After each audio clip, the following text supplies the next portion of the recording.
Hey guys, Maniac here, and I'm here with some more Maniac reviews. Today, for Maniac reviews, I'm going to be reviewing The Great Gatsby.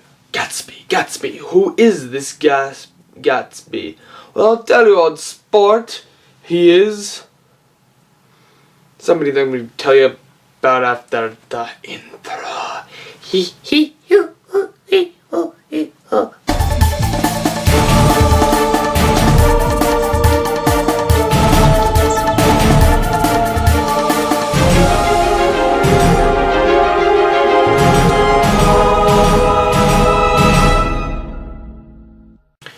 Alright, so The Great Gatsby. First thing I want to say, this movie I could tell right off the bat was made for 3D.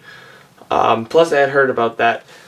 And I believe, I'm not quite sure, but I think it was also shot in the 48 frames. The thing that The Hobbit was shot in, the big thing about The Hobbit, how it was shot. And yeah, and I think it was shot in that. And one thing about this movie, actually I'm not going to get into that now because but I did not see it in 3D, therefore, I think if I had seen it in 3D, it may have actually hurt my eyes more. Again, I'll get into that. So, like always, let's start off with characters. We have Spider-Man, aka Nick Carraway. If you guys don't know what I mean by that I mean, the guy who played Spider-Man in the first 3 movies, not the new one, was Nick Carraway in this movie. Leonardo DiCaprio, aka the Gatsby, J. Gatsby, Tom, something, the polo player,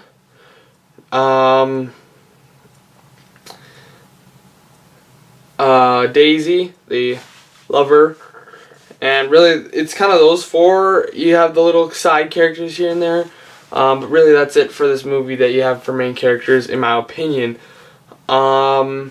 The storyline for this was very interesting, I'll say. Nick Carraway is a man looking to get away from his life in Chicago and become involved with the stock markets. Because in the time that this was placed, stock markets were booming. That was the business that you wanted to be in. So of course he moves in to a little cottage, be on this rich area, like across from him is his cousin Daisy and her wife Tom. Now he is neighbors with, at the time in the beginning he doesn't know, but later on you find out, is Gatsby, the big guy about the movie. And basically Gatsby is in love with Daisy, and they've been in love, or he's been in love with Daisy for 5 years, since they had last seen each other, and he is an old war veteran, well, there's some stuff about him that I'm not going to say, but you find out about this, but he's an old war veteran, and yeah, and he owns this he's this big rich person. And this is basically the time of rich people. Like, this is all, it's kind of rich people in between rich people. And then there's Nick Carraway, aka Spider-Man, as I kept thinking about him throughout the movie, who's just kind of in the middle, just trying to help out, Gatsby and Daisy, and, to try to get them hooked up together. It's basically like a weird love story. It kind of reminded me a bit like Titanic. Maybe that's because Leonardo DiCaprio was in it. And I believe, if I remember correctly from the Titanic, the actor there was blonde, or she was a brunette. Like, I don't know, it felt to me somewhat like Titanic.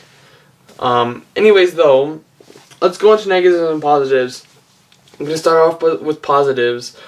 The acting in this was great. Spider-Man, minus his horrible performance from Spider-Man 3, actually did not too bad from in this movie. I thought he did pretty good in the movie, and yeah, that's really, I can't say. Leonardo DiCaprio, excellent actor. He's one of the best actors that I know of that is around in my generation right now, in the generation that we are living in, and he was for sure the highlight of that movie.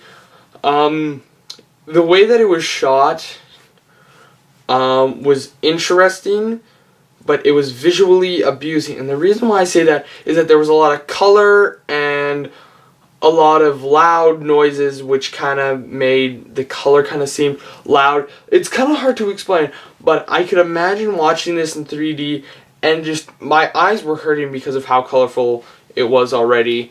How colorful they had made it already. And there was like the areas where you go from super, super, super colorful, like holy crap, my eyes are going to burn out because there's so much color, to dark gray nothingness colors. It was kind of like either you had lots or you had none. And so that's both kind of a negative and positive. It was shot interestingly. One of the cool things about it is that it kind of started out black and white, and then it zoomed into the actual story, and then at the end it came out for the credits. And I guess I'm going to go on to negatives now. Negatives, like I said, visually abusing on the eyes. The storyline was very hard to follow. It almost felt like it was Bioshock Infinite. Now, Bioshock Infinite, I'm not going to try to spoil anything about that game since it is relatively new and it's a pretty good game. And basically what that is, starts out kind of nice and everything's nice.